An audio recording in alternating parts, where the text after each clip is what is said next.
Welcome back to Tinfoil Hat Time. So today we're going to have a look at app privacy. So I was going to talk about something else today, and then I've like flipping through, and every now and again I check out some CBC Marketplace videos on YouTube, and turns out that just a couple days ago they released a video on apps and app privacy, and the exact title is How to Protect Your Privacy on Your Phone. And so I want to talk about app privacy because this is something that I see a lot, particularly in the younger crowd, where some new app shows up and everyone rushes to get it and nobody really evaluates it and sees what's going on with it. And so we're going to have a look at this from multiple views. So I got my phones here, so we'll talk about some phone stuff. And we're gonna kind of jump out by kind of saying where do you see all the apps at? Well, you'll see representative apps on Facebook. You'll see them online. You'll see apps for your local grocery stores. You'll see apps for pretty much everything out there. They might be big national things. They might be small local things. Like here in the State College area, we have the Order Up app, which is an app created by some people, and what their objective is that with using the app, you can order some food, and then some other guy who is probably a contractor for the company makes the drive out to the grocery store or to the fast food store. It's like fast food, or maybe even some sit-down restaurants that have to-go orders. They'll pick up the to-go order and drop it off for delivery. So it's a neat concept. But that's a case where the app, you could download it anywhere, but it really doesn't make a whole lot of sense unless you're in a region that serves it. And I don't know if any other regions are serving that. I think they're trying to expand into a few other cities. But all that being said, the question is, what type of privacy settings do these apps have? We also have to be careful that there's copycat apps. This was actually something that I saw in the news a few times over the Christmas break, where you could get on the App Store and you'd see an app for some store, and then you'd download the app for the store and it'd be giving you coupons and whatever else. And the reality is it was not an app for that store. It was just some copycat app made to look that way, and basically they were collecting all of your data. So the CBC Marketplace video, what they did is they had a professional app development company build them an app with this very similar permissions as other apps that are out there. And then they went around, of course, and they promoted it out as a astrology app, or a horoscope app. I'm sorry, I'm from that whole Christian view. Is astrology I wouldn't have downloaded it, but it was something that they were thinking about. What is the view that they wanted? They wanted a good free app that would be fun, so they decided on the horoscope. So then they went around the streets of Toronto. CBC is a Canadian company. So they went around the streets of Toronto and offered people to try out their free app for a week. And of course, they gave everybody the privacy policy. One guy skimmed it. No one else really looked at it. Everyone agreed. Well, what was in there? Nothing major. Just all the stuff that Facebook has. The ability to fully control everything on your device. Period.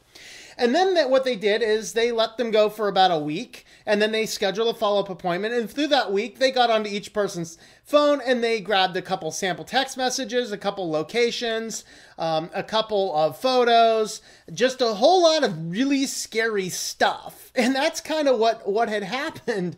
And then they go back and they show people the amount of data that apps can take. And of course, the major issue is that you want to have that balance between, you have a really cool phone, what can my really cool phone do?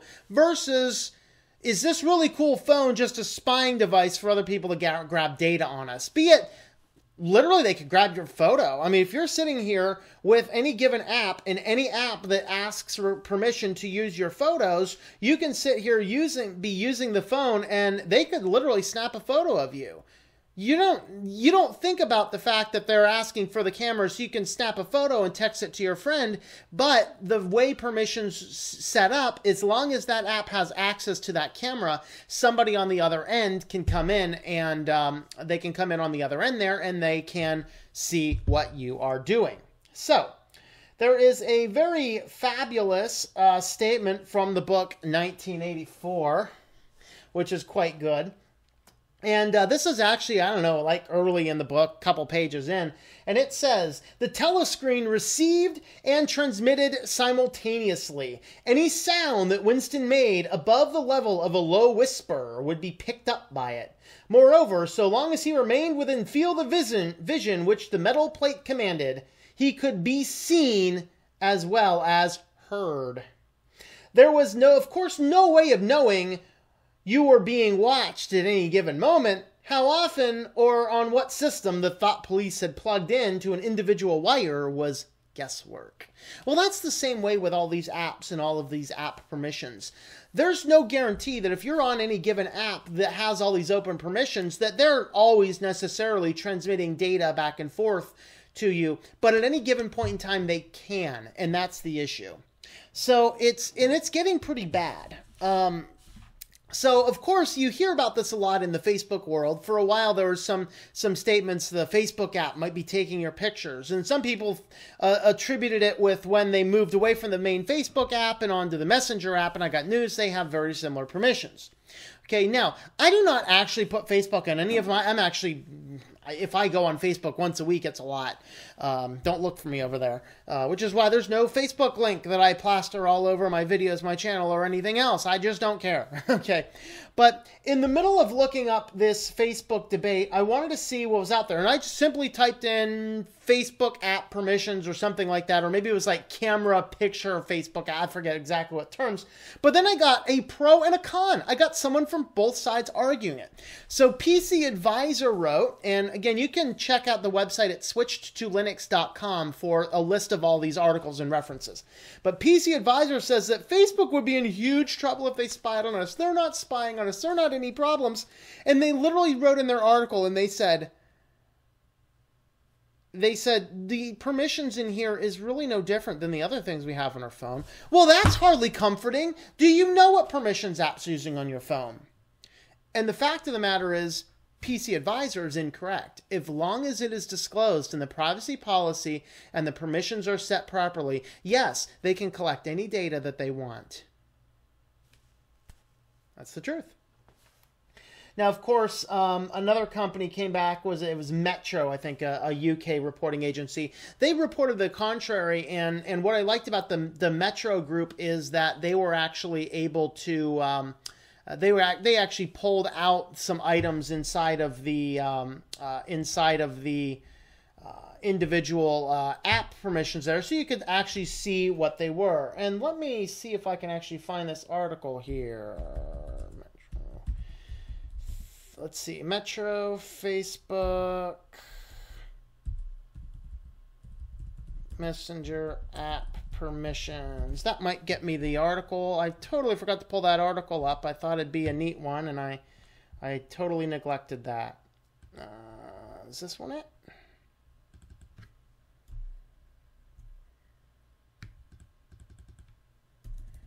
I think this is it. Let's see.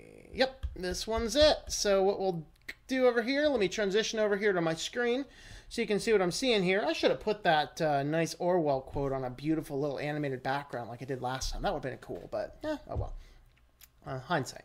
So here, Metro reports, Facebook Messenger could be recorded with your own camera, taking photos and sending texts without your permission. So this has been the debate on that, is can they do that? Can't they do that? Of course, this article from PC Advisor is like, oh no, they'd be in trouble if they did that, blah, blah, blah, blah, blah. And no, the fact of the matter is that's actually not the case. As long as it's disclosed inside the applications, it's just fine.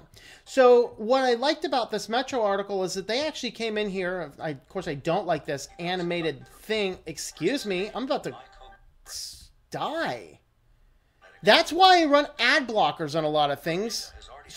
Shut up. Shut up. Maybe I won't show you this. All right, there we are.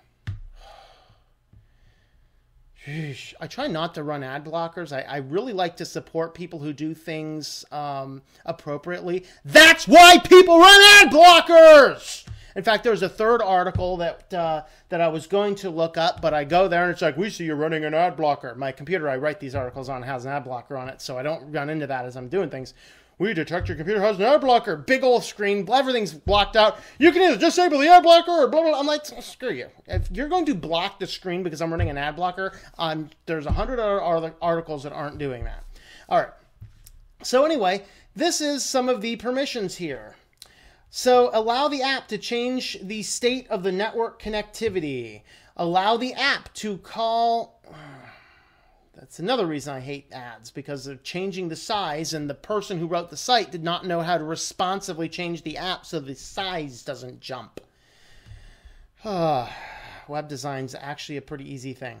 All right, so allow the app to call from numbers without your intervention. This may result in unexpected charges or calls. Malicious apps may cost you money by making calls without your confirmation. Well, that's terrifying. I agree.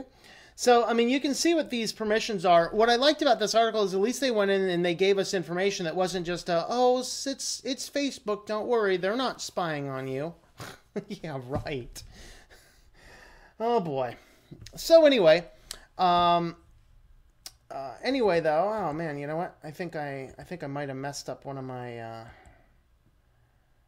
I think this page there, I was supposed to be on a different article there. All right, let me transition back. All right, so anyway, what can happen? Well, if you're using Facebook and you're using Messenger, then yes, they do have that actual ability to move back and forth and to snap photos and things. Now, does that mean they are doing it? Not necessarily, but it means that they have the ability. And that really raises the question is, do we want people to be able to look into that? So as I was researching this, I found something else that was interesting. And that is that apparently SurveyMonkey is now starting to get into the act with apps, or the app act, I don't know, whatever we want to call it. But anyway, SurveyMonkey, and this app is not yet available in the United States. Apparently it is available in other places, but the privacy policies and information on this is quite new. So this is something that is up and coming. And this is quite hilarious to me. Because what they're doing is they're going to be offering a free VPN. Of course, as things progress and people become slightly more tech savvy, they're like, oh, VPN, I've heard I need a VPN, but many VPNs cost money. Well, they're giving you a free VPN. And what do you need a free VPN for? Well, the VPN allows you to use unprotected networks, prevent your mobile carrier or your ISP from monitoring your traffic, protect your passwords and credit card information, and avoid advertising. That might have been born. No, I wasn't born last night. First, let's dissect this a little bit. First, watch the video that I had on one of the opinion pieces the other day. I will link it here in the video if I get the chance. And where I'm talking about currently now, some activist groups are trying to get the ruling overturned, but the ISP in the United States was labeled as a community carrier service or whatever they called that, meaning that it is regulated the same way that telephone companies are and other things that share data lines, basic utilities. And part of that means that the ISP has a lot more limitation as to what they can do with the data. Of course, an internet lobby group is trying to fight that to say this needs to open up because, you know, Comcast should be able to see everything else that Facebook sees and all this. And it's like, no. And I had a whole video on that. Check that video out. And I'll link it here. But now, instead of running everything through your ISP, which in United States law is currently, unless it's overturned, is a successful thing to run. Now, they want you to run everything through their network. Of course, there's the privacy policy and terms and conditions. So let's go have a quick look at that privacy policy. So it says here, to function properly, some of our apps require your mobile device to use SurveyMonkey's virtual private network.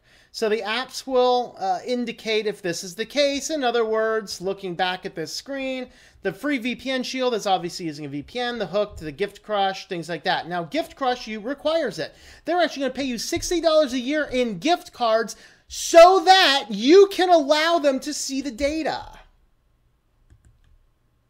So we progressed in this world to a point where we were a little uncomfortable sharing stuff online. Like, do you remember back when Amazon first started, how many people would say, I'm not putting my credit card information on a computer? We've gotten so comfortable and so used to it that it started with that, and then it has snowballed to the point where first it was, I don't want to put my information online, and then I'll put my information online as long as it's protected, and then I'll just put my information online, no big deal. Now they're literally trying to pay us a little bit. Of course, AT&T did this, and this is one of the things that caused this whole debate with the ISPs and the common carrier issue, is that AT&T had a pricing structure that they said that you can pay more to keep your data private, so we will not sell it to third-party advertisers, in which case it became questioning that, is it then become discriminating on the upper class for privacy? Or as some people have said, it costs a lot of money to have privacy. So inside of this, what type of information is this thing collecting? Well, the type of mobile device that you use, that's pretty simple because the app is only for Android. All right, but maybe the specific model. The identity of your mobile carrier or network, that's starting to scare me a little bit. Your device's IP address and other device identifiers, your online activities, the amount of data you transmit, the websites you visit, and the content of your interactions with those websites, the amount and manner in which you interact with other apps on your device, the contents of your communications. That means if you send a text message to somebody, they have access to that communication. The identity of individuals you communicate with, your location, for example, if you access location-based services, and other personally identifying information about you or other individuals contained in the VPN data. So in other words, hey, use this VPN to protect so your ISP can't, your internet service provider, if you don't know what ISP means, your internet service provider can't spy on what you're doing. We want it all instead. And for grabbing all of this data and selling all your data, we're going to give you $60 in gift cards. Huh? Are people buying into this? Am I the only one that thinks you got to be brain dead to do this? Let me tell you something.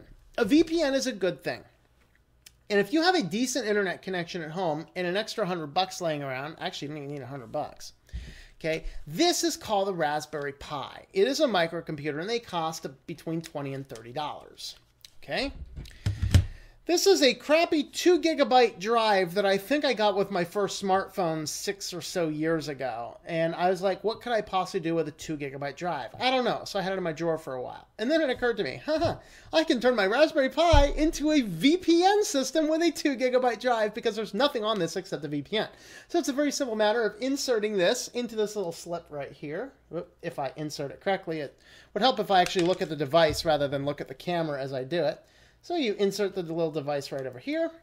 And then when I leave the house, I can plug an Ethernet cable right over here, plug in a power slip right over here, plug this guy right into the network, and every one of my devices, from this to this, the computer I'm recording on, my iPad over here, and my other computers that I have for mobile devices, every one of those I can connect with an open VPN, which, by the way, hides everything. Basically keeps things on my ISP. And then I'm more comfortable with my ISP having all of that data than I am with SurveyMonkey having all of my data. And so by doing that, you can create a VPN system that will allow you to have that same level of privacy. You're only paying for the Raspberry Pi and the time of setting that up. And it's fairly easy. If you're not super tech savvy, you might need a little bit of help. But there's some good help guides. And I will eventually do a video on how to do that.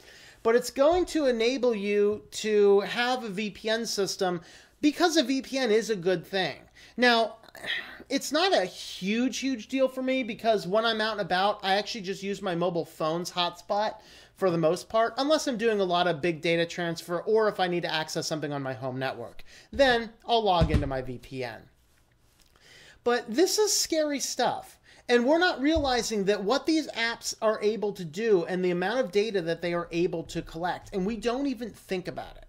So as I was doing the research, I stumbled upon a fascinating little site here called the Privacy Guide. And the Privacy Guide is, it's an interesting little app, although I found it a little on the goofy side, and I'll explain why here. So basically what happens is you can come up here and you can search for an app. So I'm going to search for Words with Friends. I think that might still be a big app, but maybe not as much anymore. I'm just going to do that because I'm so out of the times. Last time I knew people were doing things, that's what they were using. All right, so if it's working, there we go. So Words with Friends here, you'll see that, let's see, we have a couple different versions here. I'm not sure what the difference is. Let's open them both up, see what they are. All right, so what they do here is they give you access to, okay, well, I guess it's different versions, or maybe it's different people analyzing them. Okay, yeah. So this is version 2 of the app. This is version 7 of the app. Presumably version 7 of the app is closer to what's out right now. So what they do is they look at all of the apps and they do privacy analysis and they assign them a grade. So what made kind of big waves is the flashlight apps. Like the big Flashlight Pro app, if you come back to the main homepage here, and you hit most controversial, you'll see some of the apps. Actually, Words with Friends shows up right there. Here is the Flashlight app. They give this a D rating because this is an app to turn on a flashlight, okay? A flashlight. Nothing more, a flashlight. It wants full network access. It wants the precise location, GPS and network base, which means if you turn your location services off, it can still see your location. It can record audio. It can take pictures and videos, approximate the location based on the network, modify or delete the contents of your USB storage, and draw over other apps. And they're attached to Flurry, Facebook, Twitter, Chartboost, InMobi, Millennial Media, and Mopeb. What does that mean? Well, that means that all of these third-party groups are collecting your data. 7 different third-party data networks are buying data from this group. They're giving this wonderful free app it's supposed to turn on a camera, people. Like a flashlight. It's supposed to turn on a flashlight. Now, people are like, well, it needs to turn on the picture and the video so that you can... No.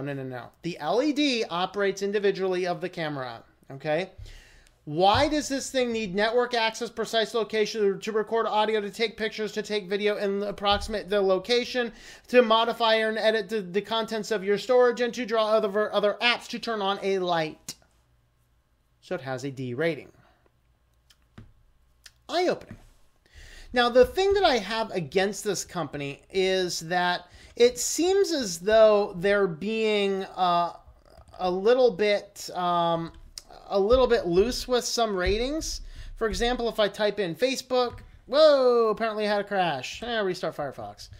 That is the first time I've ever seen a crash on this particular site. It might be because of how many things I have running on the background. All right. Or it might just be Privacy Guide sucks. Which is, who knows? They're probably collecting all my privacy right now. Okay, let's try that again. All right.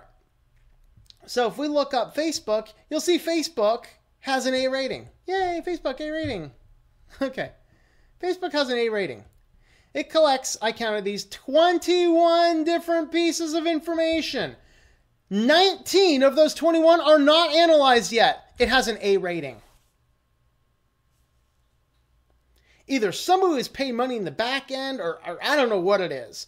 But there is no reason in the world that Facebook, which has 21 points of data access on your device and only 2 of the 21 have been analyzed by their security team, there's no reason that should have an A rating. They should say not enough information. And that's kind of something that we need to keep in mind.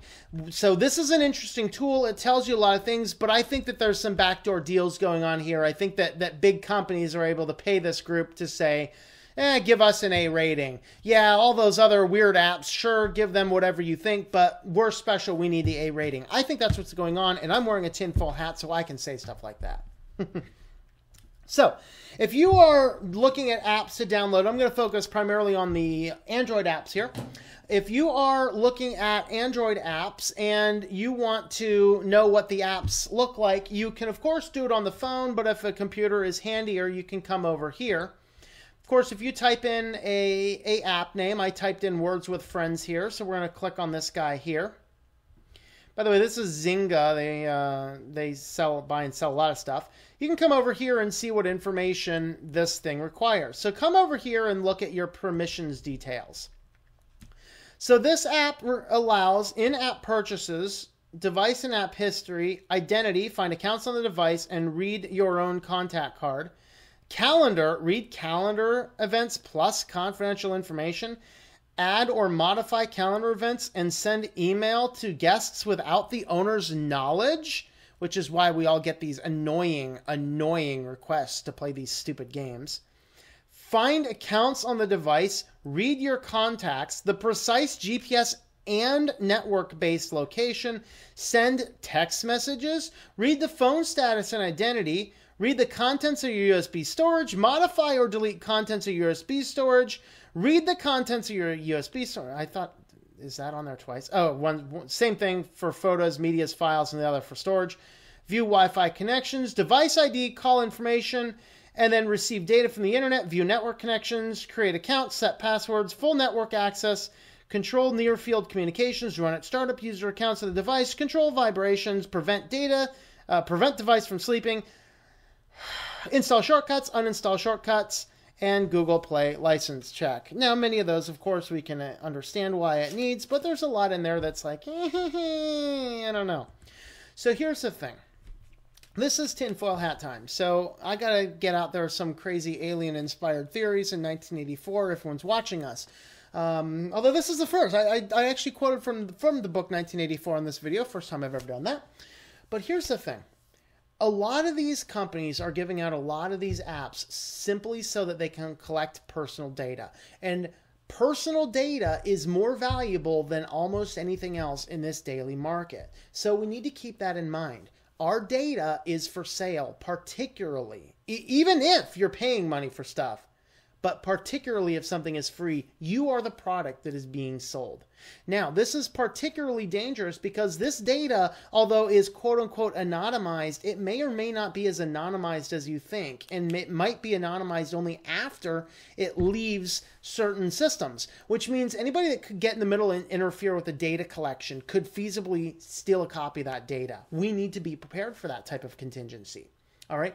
We also need to keep in mind that a lot of these apps and companies, they're done by unscrupulous hackers. It is fairly easy for a hacker group to develop some neat app that everyone flocks to because it seems so cool, and they're collecting a whole bunch of data on you, everything that they need to steal your identity, hack your devices, and otherwise make wretched your life in this digital age. So we need to be very cautious. So somewhere we need to strike the balance between using our device as a powerful tool that it is and using our brains with that device so that we're not haphazardly giving every bit of our data to everybody. Because the best way you're going to protect yourself is to be conscientious about the things that you are using. And that really is the best way to go. Look at those permissions. In fact, take an evening tonight as you're doing whatever else. Open up your phone and look at the permissions for the apps that you have on your devices. All of your devices. From your tablets to your phones. All of your devices. And unfortunately, it's starting to move to the point where we we need to do the exact same thing for our Windows computers and for our Apple computers. And that's why I like Linux. I can add or remove whatever I want with very little limitation. And so, as far as I'm concerned, let me tell you how I use my phones. Okay? First and foremost is I never turn location services on unless I have an immediate need for it. Okay, there's no reason apps data or the companies themselves need to be collecting all of that information. So I've actually gone through, now my iPhone is my primary phone that I use. And so I've actually gone into the privacy settings in the iPhone, and under your locations, you can actually set what can see your locations. And so what I've actually done is I've come into here and I have set everything possible to never use location. So that's kind of where I sit at. And then location services remains perpetually off until I want to turn it on. So pretty much Maps is allowed to use my locations. That's it. If I need a map, I usually just pull up the map and look for what I'm looking for because I'm good on maps. But if I do happen to need that GPS location, I will switch it on and then I'll switch it off when I'm done using it. So keep those location services turned off unless you have a very, very good reason to do it. Of course, take note that iPhone, as of iOS 10, your location can be turned on remotely, if that's not scary enough. Google, I don't trust Google enough at all. I never turn on locations on the phone. I let nothing access locations. Now, of course, Google gave some good lip service with, and I've identified this in the past, but Google gave some lip service to a lot more privacy options by allowing you to control the permissions on individual apps. But again, it was simply lip service because many of the apps that are on here, if you disable things that you do not want, so for example, this is how I have my gallery set up. You can see there that I have camera on and I have storage on. Because it's the gallery, I want to be able to take pictures.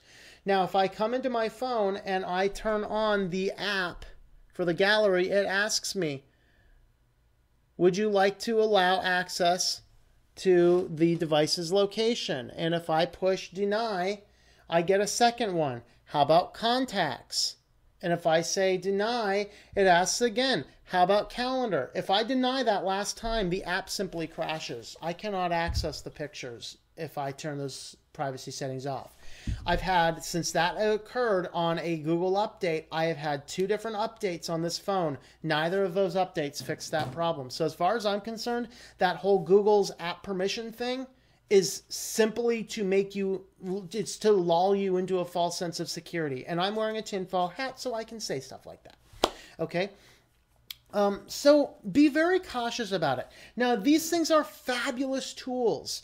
Okay, I use these guys for listening to music if I'm on the run. Since there's a headphone jack, I use it. Okay, because I have headphones. I'm not going to buy $150 easy-to-lose Bluetooth headphones. I have no need.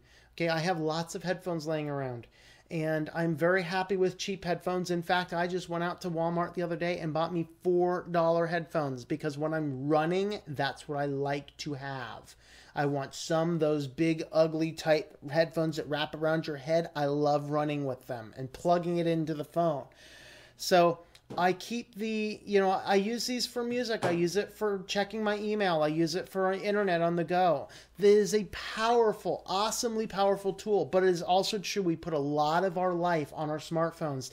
We have to be very, very cautious of the apps that we allow people to install. So it's not to say uninstall all your apps now. It's to be cognizant of what you have on there. That is what you need to do. Think a little bit. And put on a tinfoil hat if you find it necessary. So this has been Tom, and I hope that you enjoyed this episode of Tinfoil Hat Time. Until later.